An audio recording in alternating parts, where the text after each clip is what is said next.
Hey, welcome back, guys. Hope everybody is having a good Sunday morning. I've Wade with me as usual, Nia Sovereign, and Formula Sport. Thanks for joining me, gentlemen. We all see the 23 man squad has been selected. There are mixed reactions from the fan base. I just want before I get into anything, I'll just have a run through the squad, and then we'll get into some issues surrounding some team selection and some other things that we have concerns about going into the Gold Cup in terms of preparations and so forth. Formula, morning, my brother. Morning, boss. Morning. You want to tell me or run through the thing there for me? All right. Team So, selection or who's on the team? all right. So the goalkeepers. First of all, you're hearing me good, right? Yeah, man, I hearing it perfectly. Okay. Goalkeepers: Andre Blake, Dylan Barnes, Dennis Taylor. Yeah, Defenders: Kemar Lawrence, Damian Lowe, Liam Moore, Adrian Mariappa, O'Neil Fisher, Amari Bell, Alvas Powell, Michael Hector.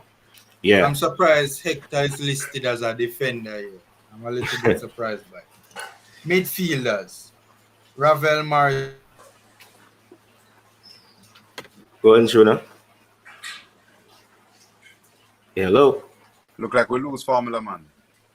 Yeah, Formula look like him freeze up a little bit there. Yeah. Um, yeah. When we reach midfielders, Yeah. okay.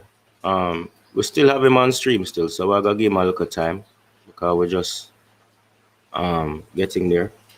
So I've from as far as I know, Formula, you hear me? When we reach Ravel, Yeah. okay. Um, so we'd have Ravel, Daniel Johnson. Let me see if I can bring it up till Formula come back. Let's go. Instagram, JFF. But before thing there, Neil, hmm you think this squad is strong enough to do some damage in the Gold Cup? I think it should be able to do some damage.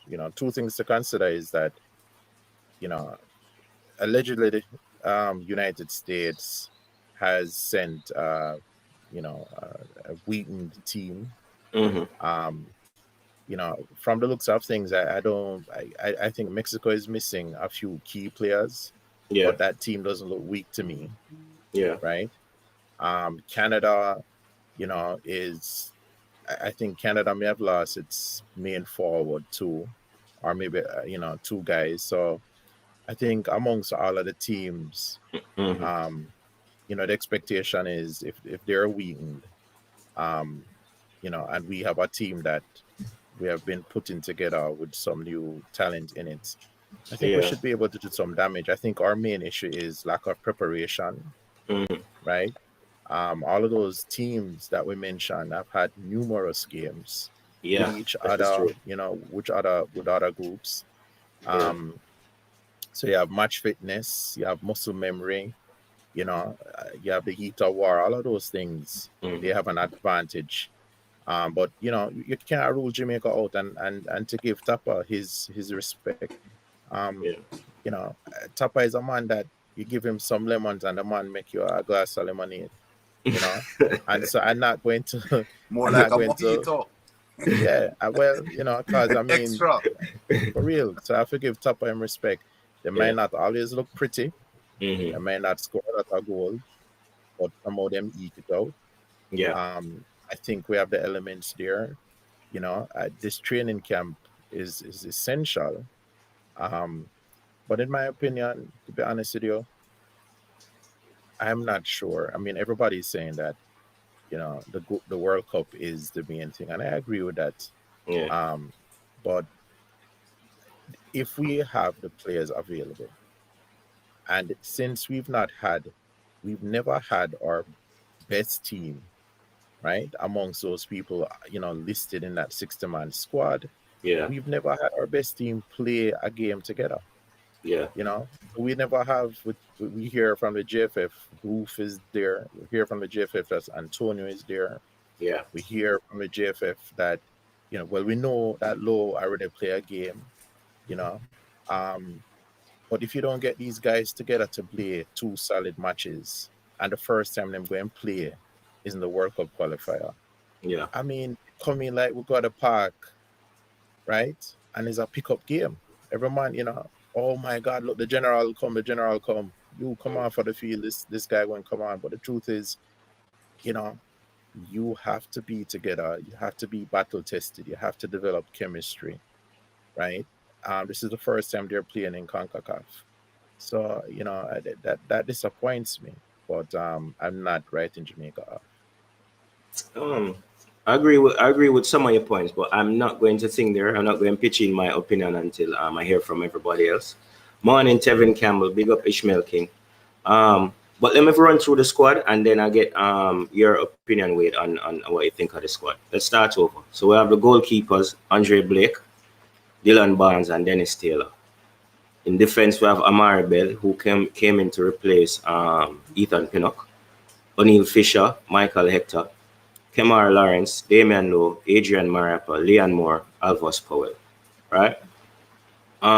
In midfield, we'll have Daniel Johnson, Tyreek McGee, Ravel Morrison, who is waiting on a visa, Lamar Walker, Devon Williams, Junior Flemings. The attackers are Leon Bailey, Corey Burke, Javon East, Shamar Nicholson, Bobby Reed, Blair Turgot. So that, gentlemen, is our squad going forward. We have some morning coach, big up yourself. Bad Gaza, big up yourself too. We have some fans that may feel disappointed, and you can't blame them because they were sold on big names and they were given mixed messages coming out of the JFF.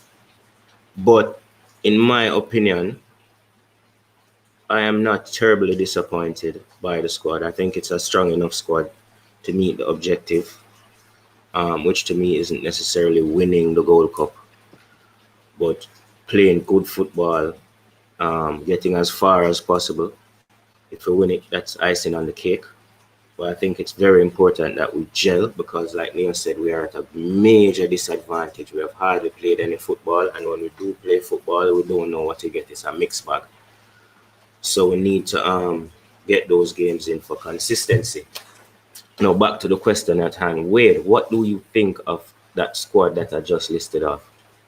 Well, as you know, I'm a big fan of Ethan Pinnock, so once he's not included, I would say it's a weak squad. But after seeing England go through to the semis of the Euro without using a Phil Foden, without using Jack Grealish, right? I don't know anything about the strength of squads anymore, Yeah, because they're performing better than even the golden generation did. So who knows? I think Mr. Neo Sovereign is very correct in saying that Tupper is able to pull off miracles, just similar to Southgate. And I think his point about us not ever getting our best team together to play together is crucial, and that this Gold Cup, to the fans who are saying World Cup is what is important, this Gold Cup is crucial for the preparation of the World Cup, because we need these overseas players not only to gel with us, but to learn how to play in a competitive competition in hot environments. Yeah. Because we all know that Qatar is going to be blistering hot for these European born and breds. So playing in hot climates under a very intense competition is going to be crucial development for the World Cup. So this is very crucial. I think the Gold Cup is the perfect dress rehearsal for the Hex. Definitely. It's the Hex in tournament form, I say. Definitely. You know what I mean? So it's a great indicator of where you stand in CONCACAF. Formula, your opinion on the squad and how strong we are, and what you think we should look realistic expectations going forward into this tournament. Well, I realistically think it is possible that we could get to the semifinals. I agree with Neo.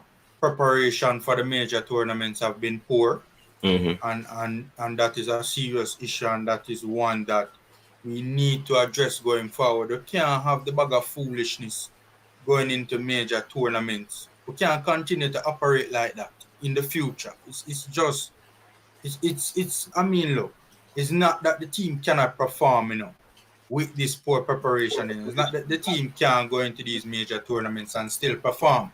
But with the poor preparation, it lessens the likelihood of success occurring. That is very true. Right? So that's the first thing. Second of all, the squad on paper, I was disappointed when I saw the squad. I mean, to be fair, it's a decent squad, but I still was disappointed when I saw the squad because, as you guys mentioned, man, we were sold. Yeah. We were sold and seen Kemar Roof. We were sold and seen Mikel Antonio. I mean, we all heard the comments that Dalton Wint made. Yeah. Right? I mean, this gentleman assured us that we were gonna be seeing these players in this Gold Cup tournament, in this Gold Cup squad rather, Mm-hmm. right? And we're not seeing them. They will be there. That was a quote. That was the quote. That was a quote. Yeah, but the squad is a little bit disappointing. Obviously, there's a number of big names out. I think it helps to kind of soothe the disappointment of the severely depleted squad. The mere fact that other teams have brought lesser or have brought weakened squads to the tournament as well. I think the big name, obviously, where that is concerned is the US. They have brought a significantly weakened squad, but the Mexican squad, for the most part, is a strong squad. Mm-hmm. It's going to be difficult for us to. I mean, they have a couple names out, but for the most part, it's a strong squad. It's going to be difficult. I mean, we can still do it, but it's going to be difficult for us to get past them, especially given the fact that they play a lot more games together than us. Yeah. Chemistry is and chemistry and gelling and stuff like that is not a problem for them, right? Yeah, I still think we can get to the semifinals as well. I'm very disappointed with Ethan Pinnock, man. Very, very disappointed. Not Very more than disappointed. Yeah. It to me, it's just unacceptably a choose club over country. I'm sorry. I hear the arguments. But I'm not interested in them. I don't know. I've never really sat and thought about it, but I can really believe that Brentford as a club are probably bedding down to prepare to go into the Premier League. Into the Premier League. It's something they've wanted for about 30 odd years now and can't achieve. And they don't want to risk one of their bigger players to injure. Yeah, but at the same time, I can, as a Reggae Boy fan, I can understand everybody's disappointment.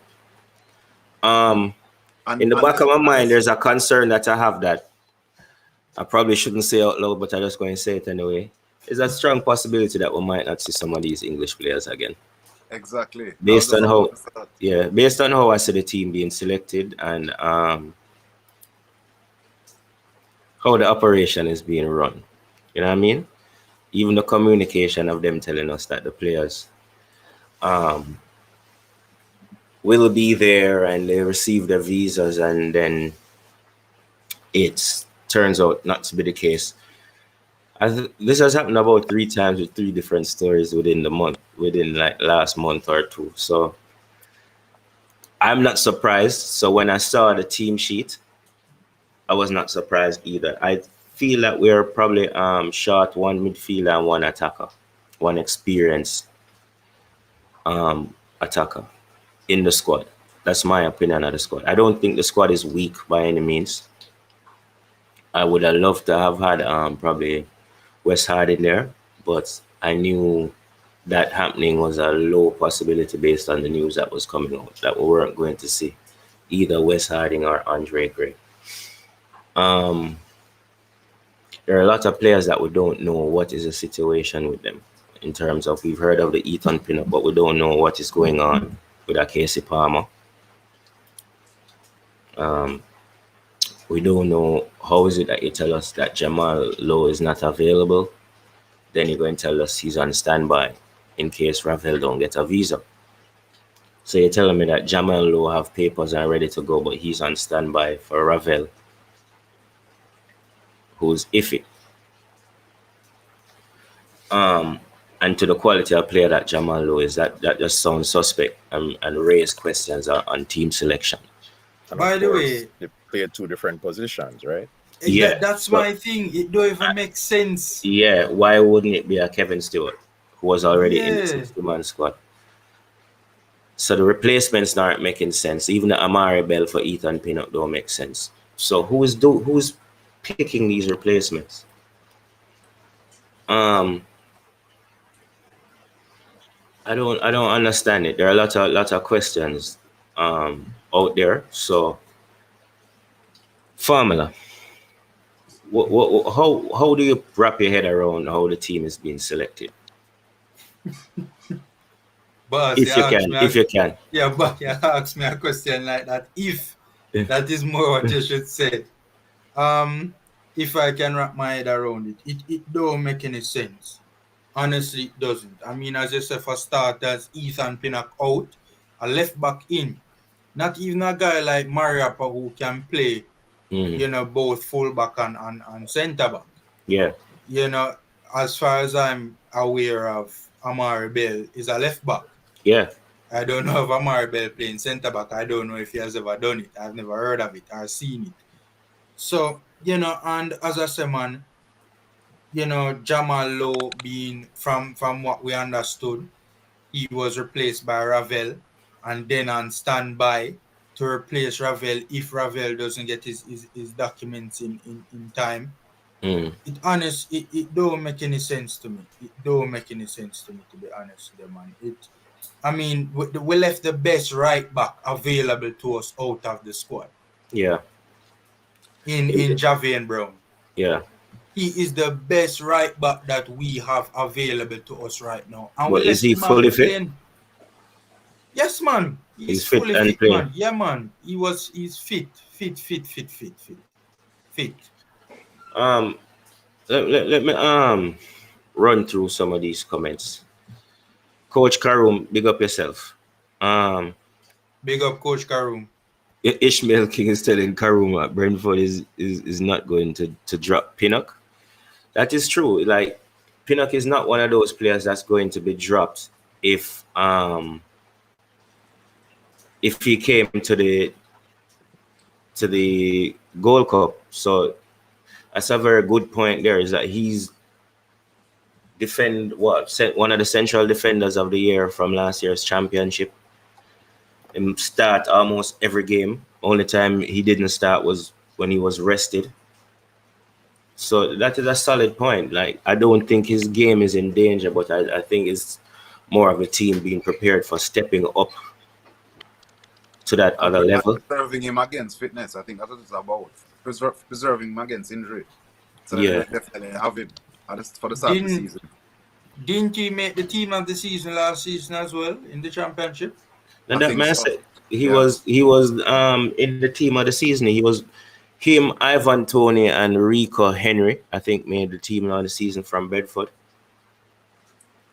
All with Jamaican roots. But I think it brings up a point that Formula mentioned earlier about choosing club over country. Yeah. Are they really choosing country?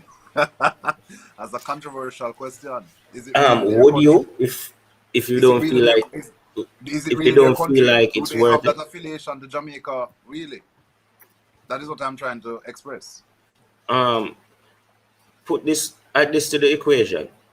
Could the way the football is being run affect that desire to play for the country? I definitely feel it's a factor, for sure. You understand? I think it's also a major factor. Yeah. But So remember I this, definitely think that patriotism that we're expecting him to have is Yeah. also not there too. Yeah, but Patriotism is relative, you know, brother. Because I could come here with the highest expectations, and when those expectations are not met, and my bubble burst, I could go back home saying, "Mommy, I love your country, but me not playing a football for them." But that's Man, yeah, exactly what I'm saying. it's Mommy, not it's about mommy's country. patriotism. You It's understand? mommy's country. It's mommy's Hold country. on. It's not about patriotism alone. You have to deal with your career. You have to deal with your career as a professional. Am I Right. going to risk my career associated myself with some of the antics that happen in JFF? You have to think about that. As in, you know what I mean? Am I going to put myself to be backup or reserve for some man who don't have a club, or some guys who not play at the level that I am playing, or offer the quality of football when me I play? You understand? It might sound harsh, but you have to look upon it from their perspective. And it's not a personal attack on a player, it's just to show you the mindset of another man. Bruh, I am a born and grow Jamaican, but if me I play football and me I deal with my career, why do you think, all right, for example, why do you think it took Leon Bailey so long to say, okay, I will play for Jamaica? Him consider all England. Remember that, you know? You understand? It just never work out. Man, I deal with them career, them have to think about it, bro. But on the other hand, you have people who are committed to it and you still overlook them for some unknown reasons, or reasons that we not gonna say because we don't really have proof of that. You understand? Because we're not gonna irresponsible with the thing. But it's starting to look really shady. You know what I mean? Any opinions there, Neil? Yeah, I mean, I don't listen. These guys came out and played. I mean, I'm talking about Pinnock in particular. Came out and played in that USA game, right? Mm-hmm. This was during you know, the COVID issue was even more pertinent then. Um, I'm just not gonna. These guys, I believe, are committed. Yes. There are a lot of fans who talk about commitment, but but when you see a guy jump on a plane and fly across the pond Mm. during a pandemic, Yeah. right? To me, that is prima facie evidence of people's commitment. Yeah. Um, I don't know what the reason is why Pinnock isn't there. Mm. I looked at the website for Brentford, and they seem to have been excited that he was named in the 60-man squad. Yeah. And then there's a article which follows, which says that he's not been listed in the 23-man squad. They didn't, and that article, seemed to suggest that they don't know a reason why, right? Really? Because That's interesting. one would Mm. have thought that the article would have said, coming from the Brentford website, would Mm. have said something to the effect that, well, Management Pinnock want is to stay. important, and Yeah. he stayed back to show his commitment for the team for preseason. Yeah. If anybody's going to be saying that that's the reason why I don't come, it would have been, I mean, I would guess our venture to say that maybe they may have included that. Um, you know, this whole thing, personal reasons for people not coming. Um, as you mentioned, people have to think about, their financial well-being, their careers, their families. There are all sorts of things that are happening. I think when we look and see other teams, and we see players still show up for those teams, and then we look at the Reggae Boys and we think to ourselves, well, if this player doesn't show up, you know, um, how is it that, what's his name, Pulisic, if I Mm-hmm. say it right, showed up for his team all the time, or how this other person showed up for the team all the time, but our players are not. I think, you can see that because of the way our operation is run, because of because of the, I don't want to say unprofessionalism, but because of the episodes of, maladministration or flight issues or controversy with respect to that sort of thing. Um, I mean, it wouldn't surprise me that, if a man come to your establishment and it run, and we're always saying party shop, and it's not run properly, and You have to come it feels weird, back. right? I mean, it wouldn't surprise me if a man feel liberated to say, well, you know what, I'm going to take a personal day. You may not even miss me because you don't really know what go on, Yeah. right? As opposed to he goes to the United States Football Federation and everything is on point. And if a man is not there, him get a phone call immediately. You understand? The JFF says, well, they have a lot of resources, and I respect that. They have more money, but I think that if you want people to sit up and pay attention, you also have the responsibility, JFF, to make sure that you run your thing right, that there's transparency, that there's good management. Because if you have those things, I wager that some of these players will show more respect when you call them up for games. Them call up the man them for go play in Japan. And the man them have to fly back go to England, pay for them own COVID tests. Understand? I mean, can you imagine you're coming from the championship? You have good management, and then the man them You meet leaving up at the into this. airport for sleep overnight. Yeah. I mean, Ridiculous. you hear of a player, Maggie, who was sent back home. I mean, what would I be thinking? I'd be like, yo, I don't want to really associate myself with this. You understand? So I don't, so there are a lot of factors that come into play, but I don't question their commitment. As I said before, them risk life and limb, right, to come and play for Jamaica. Um, what I think needs to be done is, as I said, we need to, for a very long time, we speak about how we need a professional league in Jamaica and we need the players to be more professional. I think we also need to have that same demand on the way our football is run, right? Can I add to that, Neil? Sure. Do you think it's a deliberate lack or lack of the desire to take that other step Yeah, I have to heard that other professional things. level because it might not, for the administration to take that other step to run the football on that level because it might be beyond them? All right. So my opinion is I have seen Jamaica have some of the best administrators in the world. I've seen Jamaicans, do very well at managing situations, professionals, very smart people. I don't think anything is beyond us, honestly. Mm. Um, I think, some people say the question the commitment of the players. I think it is a fair question to ask Mm-hmm. about the commitment of some of the administrators. And the reason Mm-hmm. I say it is this, it has been said, right? And I know it's hearsay, but it has been said that some of the people who work at the JFF are volunteers, right?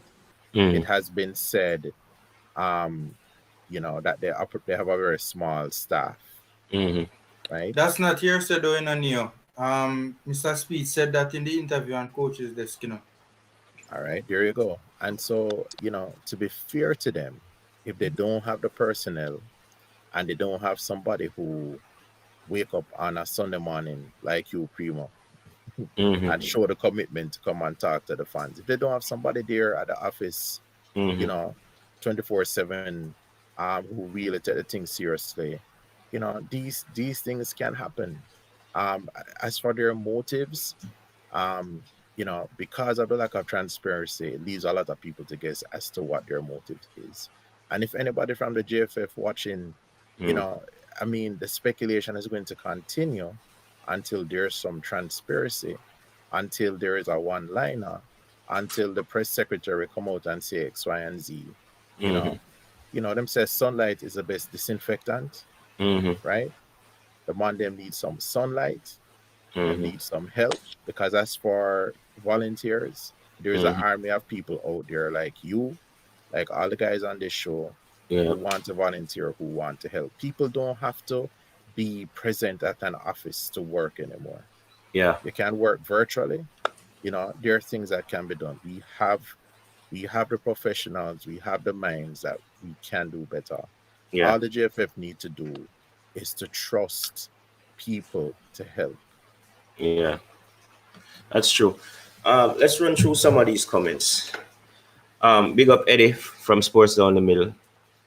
Eddie still can't believe a committed player would pick preseason over Gold Cup, though. Find another excuse.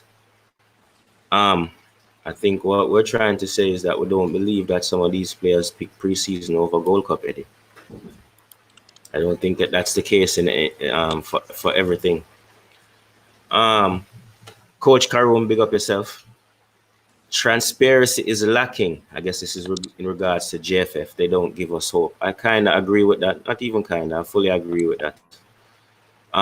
Big up yourself, Coach Karoom. Morning, Jason Ferron. Jason says it's a lack of transparency from the admin. Firstly, yeah. I think even a simple thing as a press conference when you were announcing the squad would have been nice, or even something when you were leaving. You know what I mean? Just to rally the fan support, to get the people to tune in and watch on TV, or the people that are in and around the Florida and other places that they will be playing, Las Vegas and where else? Los Angeles. If they reach the final, it's Vegas. Yeah, man. Not even a rallying cry, nothing. You know what I mean? But look at what Neil brought up earlier with Brentford. Brentford's communication is better than JFF's. You know, we can hear more information coming out of a championship club than a national side. And I think we glossed over something very important Neil said. Where he was saying that level of professionalism is a responsibility. It's not a responsibility, it's a requirement. Exactly. Right? These people are representing a national team. You know, this is, to me, bigger than a club, you know? So the administration should be top notch. This is representing the country. This is almost government, you know? So I totally agree with you. Pinnock has not. I'm going to read a comment from Ishmael King. Pinnock has not shown true commitment or patriotism. I repeat, patriotism. Ishmael King, let me put this to you, right? Say you're a doctor, not a footballer, right? And you have your private practice. And in your private practice, you have your partners. Or you work as a junior partner. You're hired to a private practice, right? And in that private practice, you're used to a certain amount of professionalism. You're offered the opportunity to help out on a volunteer basis, or you say, I want to help out the public hospitals on a volunteer basis. And you go to that public hospital as a professional doctor and you say foolishness. Tell me this. Do you not have the right to say, I do not want to do this? Or does not make you not patriotic? You understand? It's the same thing with a footballer. It's his profession. He has the right to say whether or not he wants to do this. You understand? I think a better analogy would be with a soldier, right? Talking about patriotism, right? Let us say you're going to fight for your country, right? Yeah. And when you go join the army, you hear them say, boy, the other side have guns, you know, but here we'll give you some stick and some stone, maybe. And guess what? We don't even have enough stick and stone for every man. You're going to run behind a man with a stick and stone, and when him drop, you pick up for him stick and stone. That is how the AFF is. That is, you can be patriotic. That is a perfect analogy. Yeah, that's exact, but that is what it is. You understand? Yeah. And you're talking to a man who used to fire in the biggest guns. And you're telling him to come fight war with stick and stone. You're going against teams who have the latest guns in You understand? the works. Yeah. With the stick and stone. You understand? It's as simple as that. So you can sit there and say patriotism and commitment and all of that. That is why we lose so many people to overseas teams. As in, like, that is why we don't have a Raheem Sterling around here. That is why it took so long to get thing there to even sign a contract, and him still not showing up. Mikel Antonio. You understand? Yes, you have to manage your players. Yeah. I mean, I cannot imagine. Listen, if I was on the JFF, or if I was in the JFF, all of these players, I'll tell them, look here, you come and play for Jamaica. I just drive them to all of the beautiful beaches and hotels on the island. Get them a day pass. Let's have this meeting. Mr. Pinnock or whoever, Mr. Sterling, whoever we want. Let's go and have this meeting at one of the most beautiful hotels right there on the beach and say, listen, man, this could be where you come to vacation every year. This is, drive them go up in one of those very nice neighborhoods. Listen, you can buy a house here. We're talking about people being patriotic, right? We know for sure that some of these guys, their grandparents moved to England, and some of them, the truth is they don't know a lot about Jamaica, but we need to educate them. We need to, put in them that sense of patriotism that we all feel, because these are our brothers who are coming back home. Yeah. Understand? And so, I as I said before, it's easy for a man make a little, somebody to type something and say, well, this guy's not patriotic and that guy's not patriotic. When it comes down to it, right? How do you demonstrate your patriotism as a Jamaican? This guy, as I said before, during the height of COVID, going on plane, and going to play. Now, people are going to say, well, they benefit from it because if they play for Jamaica, they get recognition in England, etc., etc., etc. Yeah, exactly. Look, the man already have recognition in England and improve it. You understand? Because his team is going to now play in the Premier League, right? As I said before, we need to have people in the JFF. I know we're always saying the JFF need to do this and that, but this is an essential thing. There needs to be somebody there who manages the player. I want to say manages the players. I mean somebody who is in constant contact with them. Somebody who asks them how things are going. What you expect your calendar to look like 3 months from now? Exactly. Is there anything that we can do to accommodate X, Y, and Z? Yes. Whole ball playing at Brentford. Yes. How is the family? I mean, these sort of things are things that that just has to be done. I mean, look, some local players are upset at being left out of the squad. And they feel like the English, the guys who are brothers who came from the UK are crowding the space. And I put it to you that they're crowding the space because, that's where the talent is now. And unfortunately for us, no ball never really a play at Jamaica. And the chance for our local guys to shine and to demand a spot in the team, it just happened that way, right? But but you can't, they're watching these YouTube videos. They're reading the media. They're humans just like us. Right. So, I don't like to talk about this guy is not patriotic and him choose preseason or whatever. I remember in the past reading about Lionel Messi don't show up for Argentina once or twice. Or not even Lionel Messi, but even, just other players. Yes, there are times when players have other things going on that they can't turn up for a competition, right? And to be honest with you, I feel I am glad that we're having this conversation about the Gold Cup and not the World Cup.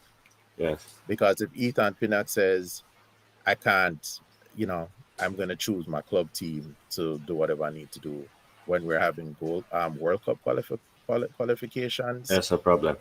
That's going to be a huge problem. I'm not saying we should sacrifice you can take that as a sign that you're not going to see Mac.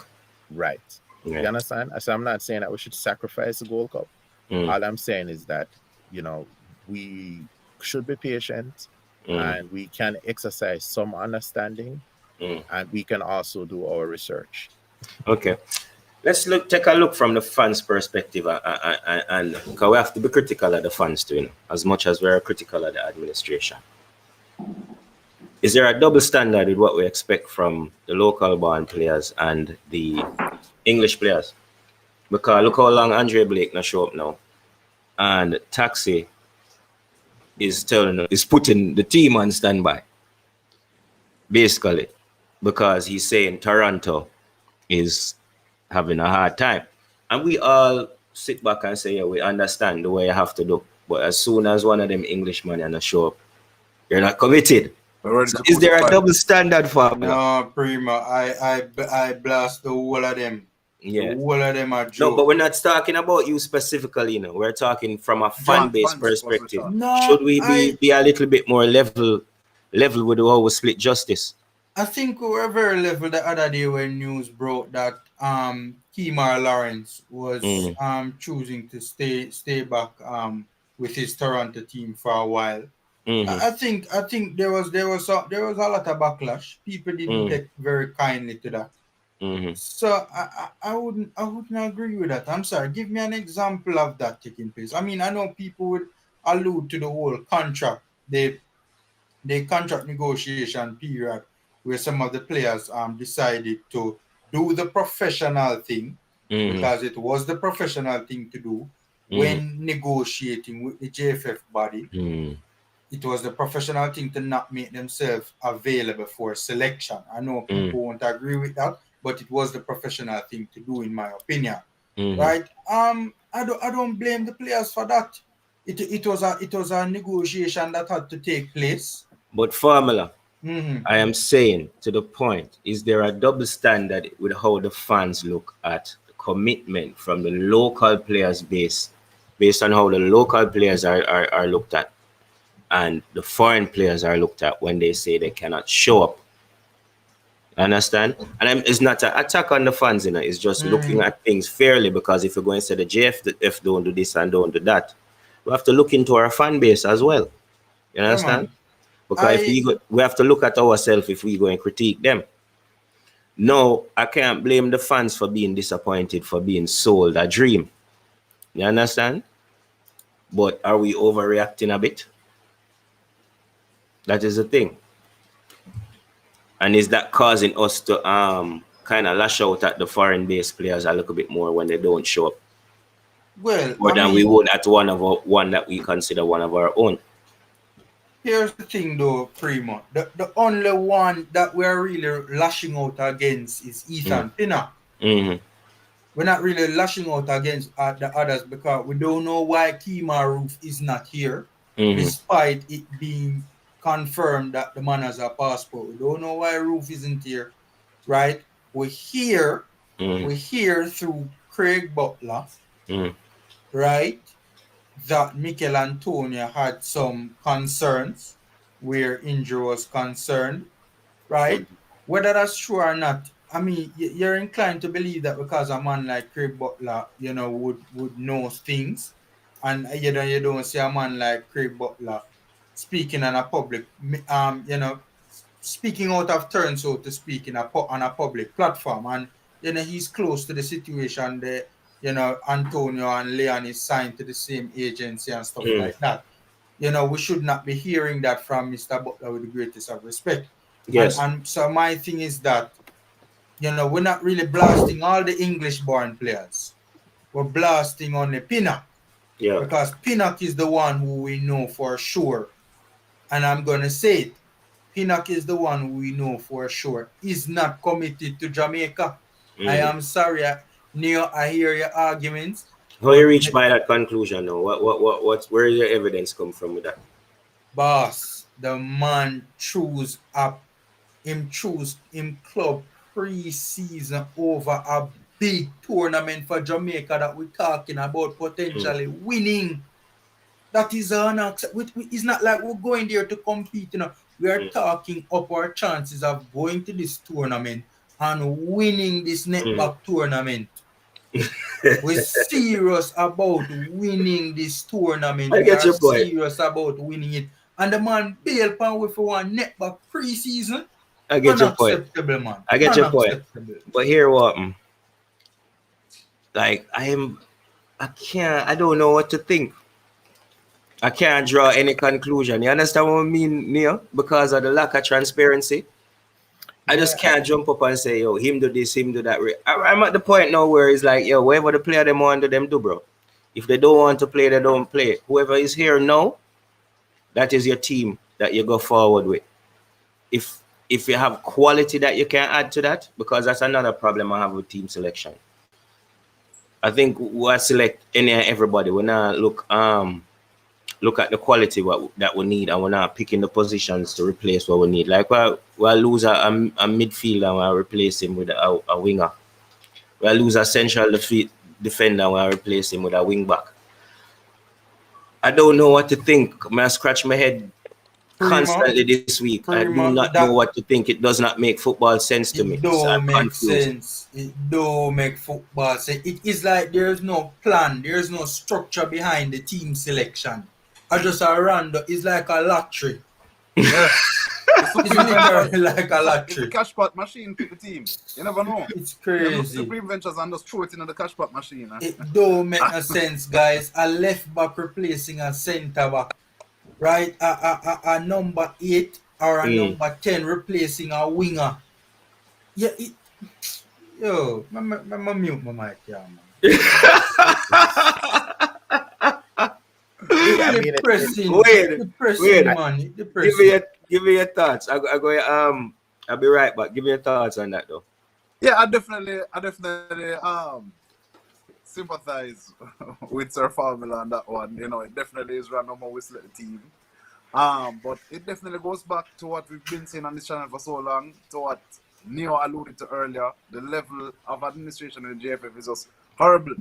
You know, and we'll ask for evidence for that. Let's look at the closest comparison, I would say, is in the Sunshine Girls, right? Their organization is on another level, and that is why they continue to compete at the highest level every year. Yeah. You know, and I see somebody mentioned in the comments earlier that the reason we went, nobody had a doubt that we were going to qualify for 98 because organization in the JFF was at its pinnacle, right? That's when the whole branding of Reggae Boyz came about, and you know, the marketing was on another level. It just shows the level of organization, you know. I guess we miss captain more than we really knew, you know. Yeah. Maybe we need back a captain, and we pay a big rent in New Kingston again. Don't know. Yeah. But obviously that leadership in the JFF is missing for sure. We definitely don't have that. Brother, I say a comment a while ago that I make you laugh, so Formula. I'm gonna laugh, bro. I'm gonna laugh. The commenters are not easy at all. Let me ask you this. Do we really believe that Chopper is picking this team? Because if Chopper pick the team, I'm licking mad, brother. No, man, Supreme Ventures picking the team. Yeah, man. There's a cash back machine and the latter girl. But so we just borrow the cash back machine and fling in some name. Yeah, man, definitely. You know, shout out to Shalan, favorite Supreme Ventures girl. I know it's a double-edged sword, right? Because on the one hand, you know, the fans express disappointment.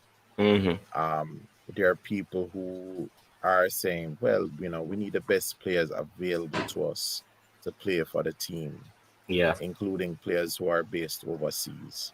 Yeah. Right? And situations like this, you know, the JFF, every time I say the JFF, I go and pinch myself. But anyways, situations like these can allow people to say, well, this is the reason why we don't want to call players who are overseas, because they may not answer the call when we need them. Right?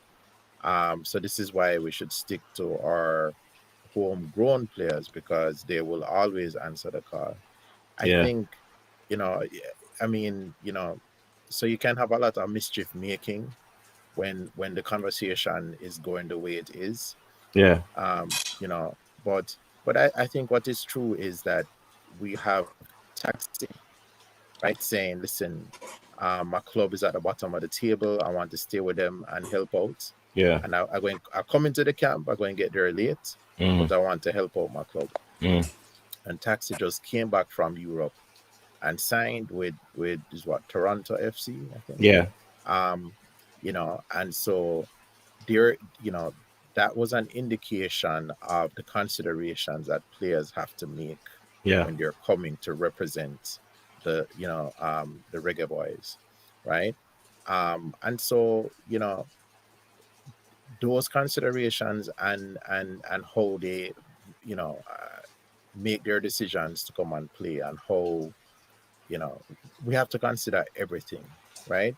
So it means that if Taxi can be saying that, and he's feeling pressure from his club, and he's feeling his own emotional pressure, then we can also just assume and extrapolate that the other players, you know, who are elsewhere, including Pinnock or other people, might be having those same pressures. I can understand the, you know, the emotion that this guy really let us down, and I can understand being upset with him, you know. But what I will remind everybody is, you know, he's a good player, and we want him in the program, and we're upset with him today. And, you know, the next time we turn up on him the well, we're going to be happy with him. So every man have a right to say what them feel and everything.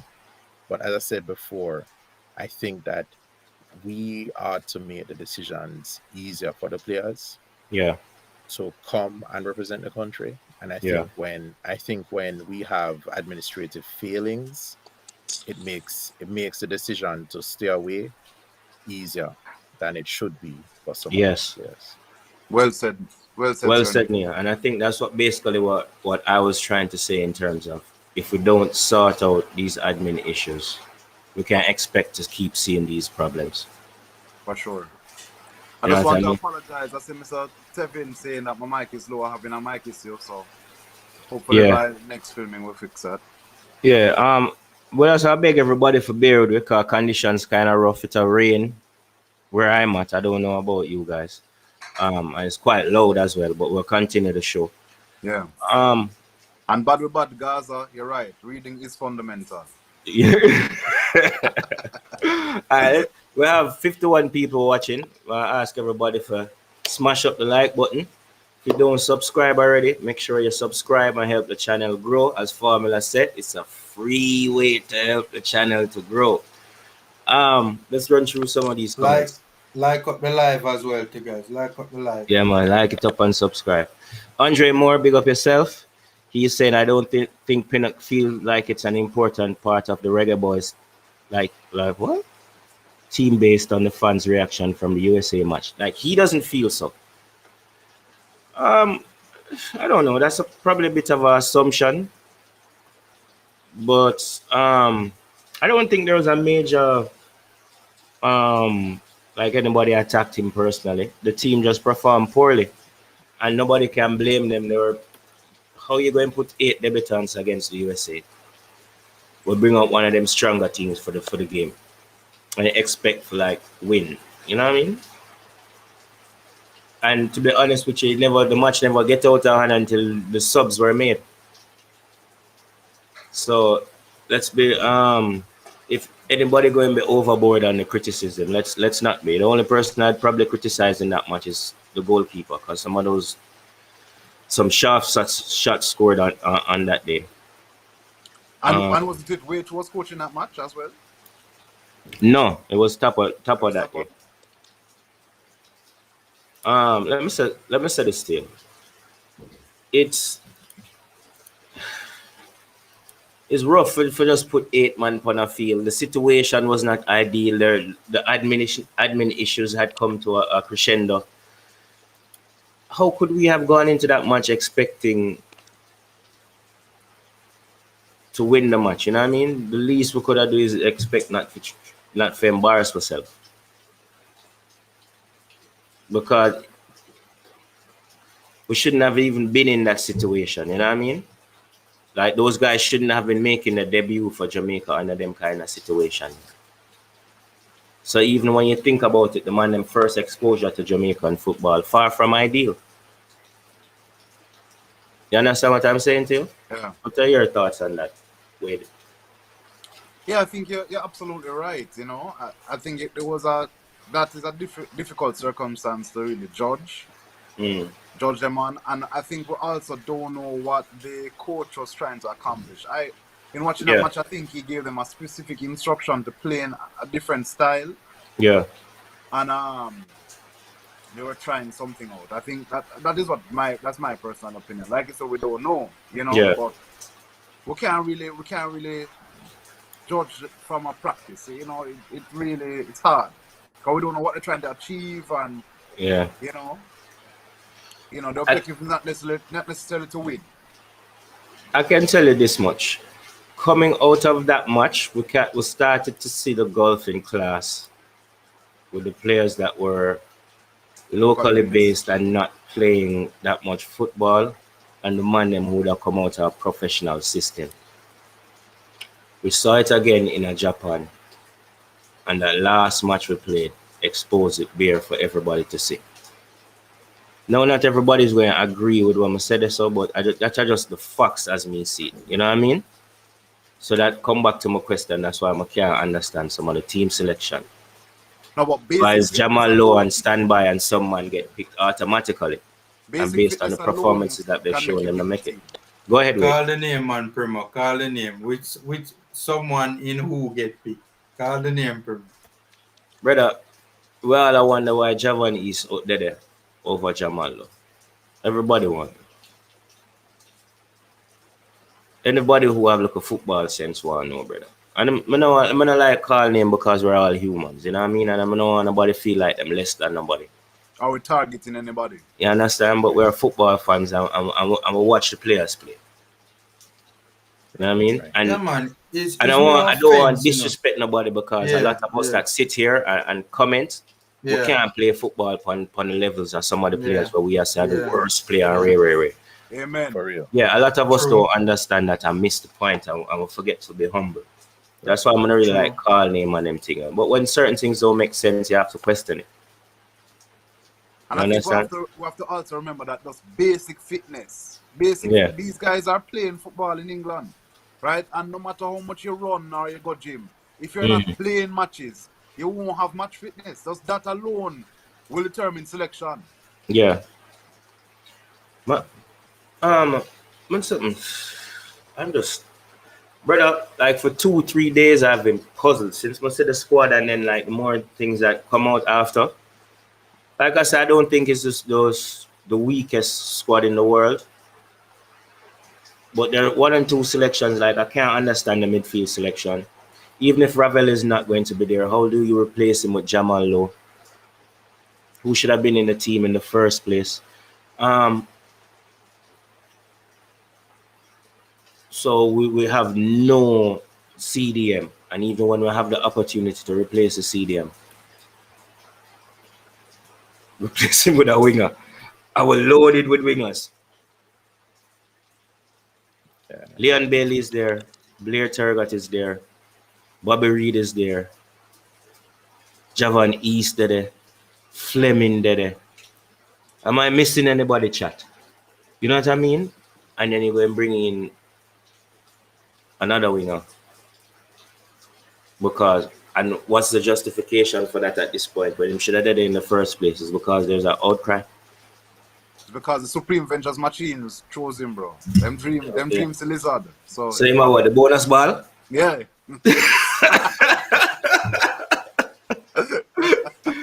Oh boy. All right. What do we expect from this though? In terms of going back into this looking at the tournament now. Group C, going into it now without the CDM. Suriname match. I'm expecting us to win that Suriname match based off of what we are strong in. Suriname is weak in. Them slow up on the I don't think their defense is quick enough, and especially going down the flanks. I know them have some wing back with them all hype about, but I think they will struggle with our thing. I don't expect a big win. I think it's either be like a 2-1 or a 3-1. Even with the team that we're going in with, and I think the couple extra days of training and working on some kind of system to approach it with, which you never know with Tapa. What's your guys' opinion on what we should be looking at now? Facing our reality, putting all of that aside, and the team that we have now. Going into the group stage, I'm never not talk about the whole tournament, because some people just thought, I want us to look at probably game by game what we can expect. So Start with Suriname. We saw Suriname play against Canada. And I think maybe I'd watched one other Suriname game. I don't remember who the opponent was. It was probably a smaller side that them beat up. So three things. So Suriname has been, recruiting players from overseas. Yeah. I'm not quite sure if they have the same dynamic where overseas-based players, Surinamese overseas-based players are being pitched against local Surinamese player. I'm not sure if that dynamic, if they're having that issue. But yeah, the majority of the team is international based. Majority of the team. So they're not having that issue, and they're trying to recruit, the best players that they can get. And so that means that they take the thing seriously. Well, they take it seriously enough to try and pursue these players because they realize they're going to come up against a good Jamaican team. Yes. Right? We have our own issues and we focus on ourselves, but you're right to focus on them too, because they're preparing and they're watching us. So that's one point. The second point is I saw them in the World Cup qualifications play against Canada. Yeah. And I have to believe that for that Canadian game in particular, they would have assembled the best team that they thought they had. Yeah. Right? And I see the Canadian team, especially the Davis guy, dismantle Suriname. Yes. You said their defense is weak, and I agree with that. People suggest that that Jamaica should be at least on par or even better than the Canadian team. Yeah. The Canadian team are in a rebuild phase. And there is some legitimacy to that argument. However, as we pointed out, our core team has not really had the opportunity since Saudi Arabia to play together, right? So even though, so I'm not quite sure where we are relative to Canada, but I do believe that we should be able to beat Suriname. I think that, I think Bailey is going to give them hell. And I think that Blair Turgot is going to give them hell, Suriname. Yes. So I think that, we should be okay. As for the defense, we have a good center back pair with Lowe and Moore is there, right? Yes. So the truth is, if I am nervous about the game, it is because of the lack of preparation, and it is because these guys, the team that's going to be put on the field to play the Gold Cup is going to be the first time that they're in a real game together all at once on the field. We could see Turgot on the field, we could see Albus Powell on the field, we could see Taxi on the field, we could see all these guys on the field, and I know that they're professionals, right? But they're not they haven't played together before. What kind of system are they using? Their different clubs have different requirements from them, which is why again the training camp is essential. Yeah. But it would have been great and better to see them play against a team and see how they perform, so we know that we need to make some changes here, brush up on a few things here and there. Yeah. So I think that we are capable of beating Suriname. We should beat them. Yeah. But the uncertainty is that chemistry there exists because of the lack of chemistry. Yeah. We're not matched tested, right? And for sure, we should not take Suriname lightly. Yeah. Formula. Suriname. Your thoughts, looking at what we're facing from them. Because I watched that Canada match as well. Did you get a chance to watch? Yes, I did watch it, and I agree with Neo. It wasn't a very impressive showing from Suriname. Truth be told, I didn't bother to look at the World Cup qualifying games for Suriname before that because of the level of opposition that they were playing and the score lines that they were dropping. Would have, I don't know what I would have learned about the Suriname team. Mhm. Watching those games against those inferior oppositions. So this particular group of players, this latest Suriname squad, I've only ever seen them play once. To be fair, the one time was not a very good showing. Yesterday the defense looked weak, the midfield looked weak as well, Mhm. right? I wasn't impressed with some of the tactics or the tactical decisions also from the coach as well. That was another thing. But from what I understand, though, and don't by the way, if you guys see me chip out is my internet. Yeah, man. My internet gives problems when rainfall. Yeah. Yeah, from what I understand, Suriname has brought in a number of players since that World Cup qualifying exit, Okay. to Canada, from what I understand, I hear like they bring in like 15 new players or something like that. Wow. Well, and they're a part of this squad going into the Gold Cup. Apparently so. Don't quote me on that, but people who know this thing and know Suriname football told me that. It's just because I haven't gotten a chance to look into it because it's last night I was hearing it. Okay. But that could But present some challenges in terms of the team yes, gelling as well. yes. That is And so also true. that could disrupt things because basically you're bringing 15 players Yeah, to a 23-man squad. yeah. Yeah, And that's at this point that might not be the best thing. yeah, and that's the thing. It's kind of unpredictable in terms of what we'll get from Suriname, Yes. right? Just judging off of what we saw against Canada, Yeah. we shouldn't take them lightly. We definitely should not. They're better than. You shouldn't take any opposition lightly. But judging by what we saw against Canada, just solely on the basis of what we saw against Canada, we really and truly should not encounter any challenges in beating the Surinamese. I don't think, because here's why I'm optimistic, right? The Suriname coach does not really seem to play a defensive brand of football. Okay. Him seem to be on he seems to be attacking minded, Yes, right? because they're a very high scoring team.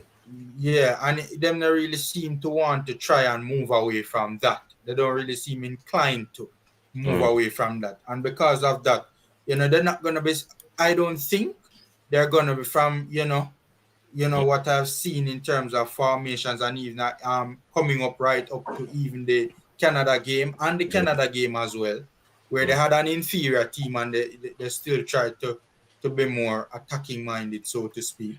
Yeah. I don't think that we'll have problems breaking them down, so to speak, because they're not going to stack up everything behind Yeah. They're not going to stack up everyone behind the ball. Yeah. And that's a major reason why I do believe that, we should be okay against Suriname. They're not going to try and stack up everybody behind the ball and break on the counter. So I think we should That be should fine give us against space. Suriname. It should give us room to operate. Yeah. Wade, your thoughts on that Suriname match? Well, I really think Suriname is going to give us a good run. Yeah. And I think because they have if formula is saying what the formula is saying is true, well, maybe not so much, but I think they have what we always say we don't have, which is that cohesion, right?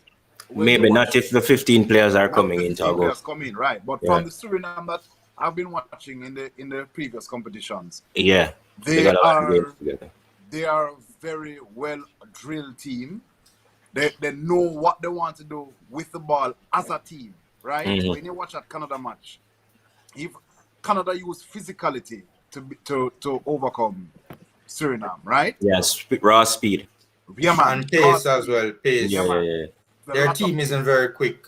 No, they don't have physicality Yeah. at all. Yeah. But And pace. what they don't have in physicality, they They have definitely have technicality. in football intellect. Yeah. And the team is on the same wavelength. How they move the ball, you can see it was a deliberate. How they moving the ball around the pitch is very deliberate, and they kept the shape very well. So that type of organization and cohesion, I don't know if our team is what would you say? If they are aware enough together as a unit to break that down. You know, so it's going to be an interesting match for sure. Okay. You know? My thoughts on it is I think it's exactly the kind of match that we need. I think we need somebody who's going to test us. And maybe their weaknesses, like I said before, might play into our strengths. I think it will be also a good judge of how good our coach is. You know what I mean? It will tell us how, especially I think these three matches. If Guatemala beats Guadeloupe, I think it'll be either of those two. But these three matches with the Costa Rica are exactly the matches we need going into preparation for that World Cup qualifier, or even in the nearer future going into the second round of the Gold Cup. By that time we finish our group, we should know exactly where we stand in CONCACAF with this group of players. Formula just come back. We'll move ahead now to the second the other opponent that we're sure of facing in the group, and the Costa Rica. Now I understand Costa Rica is always a strong team, but they are not having the best time in terms of recent form. There's a change of coach and stuff, but how do you look at this now, Neil, going into... No, let's start with you, Wade. Into that Costa Rica match. What is your approach? And what do you expect coming out of that one? I think that is another match that's definitely going to test us. No matter how poorly Costa Rica has been doing lately, Costa Rica is a footballing nation. You know, and you know, just like a tiger, you can't underestimate a tiger even when it's wounded. You know, and I think our off the field problems could be strongly highlighted against a team like this, where we're not really expecting much, you know, based on their track record. But if it becomes negative, it's going to shine a light on our lack of preparation, really. Yeah. Let me say this. For this match, after this match, we will have a good idea of where we stand in terms of World Cup qualification, because that last spot, I believe, the team that is standing our way for that last spot for World Cup qualification is indeed Costa Rica. So I think, like I said, this is our next match where I'm going to look at keenly and probably watch 3 or 4 times. You understand? I think it's a match that we can possibly win, but I would be happy with a point coming out of it, because I think we're going to be battling them for who comes out on top of that group. You know what I mean? Yeah. Yeah. So I won't touch on the other team yet because we're not sure who it is. I watched Guatemala play last night against Guyana. They look good, but I guess you can only play who's in front of you. So I guess I can't really judge them yet. I'd have to watch them some more. And they still have another qualifier to play, so we don't know if it's going to be them or Guadeloupe. Travic Pessoa, I say Costa Rica team is old. Yeah, and I think that is what is costing them now. I think they kind of waited too late to refresh that team. Nia, you wanted to say something? No, I was just gonna say, that they're missing their goalkeeper, Yeah. right? Navas won't be there, and there, you know, some of their other very well-known players, Gamboa, right? I mean, Hmm. so, and as you said, their team seems to be, you know, it's a older team. Yeah. They're also very experienced. Yes. Um, I And am tournament less, proven. yeah, I am less worried about them. I am less worried about them than I have been in the past. Yes. And I think that if we do well in that first game against Suriname, Yeah. I think that we're going to we're going to beat Costa Rica. Yeah. So as you say, if we go to the Suriname game, and it's confusion and nobody knows what you're supposed to do on the Yeah. field, then it doesn't bode well for the Costa Rica game. But Yeah. if we go there and we look competent, right, and we look like we're getting our match fitness, because really, we are training in the competition. Yeah. Unfortunately, Yeah. we should be able to get past this Costa Rican team. Yeah. Guys, I think we're going to call it a day, and I want to thank you guys for coming out. I want to thank everybody in the comment section, everybody who's watching and didn't comment. Really good conversation with you guys. Go through, Father. Is Costa Rica playing first or Suriname? Suriname first. Suriname. Okay, that's good. That's really good. Yeah, that Really really perfect first match, I think. Let's big up some of these people. Big up yourself, Ryan LFC. Coach Karoom, thank you for coming through as usual. Michael Woodburn, big up yourself. Team Benjamins, thank you for your contribution. You know what I mean? And everybody else in the chat. Donovan Taylor, Eddie Guna, Mark Chambers, Travis Pessoa, you know what I mean? Guys, like and subscribe. And thank you for joining us. And you can look forward to Formula. He's going to be back later in the afternoon. Weather permitting. Yeah, Weather that's a permitting. big, hopefully we can come back, we want to do 3:30 lives at 3:30 in the afternoon on Sunday. Yeah, so you can look for me at 10 o'clock in the mornings on a Sunday. Yep. And Formula at 3:30 in the afternoon. Neo, I want to thank you for coming through, and I want to know that your contribution is valid, and we expect to see you on the stream again. Wade, Yes, sir. Yes, sir. thanks for coming through as usual. And guys, thanks for watching. Like and subscribe. We'll see you next time. All right? All right, guys.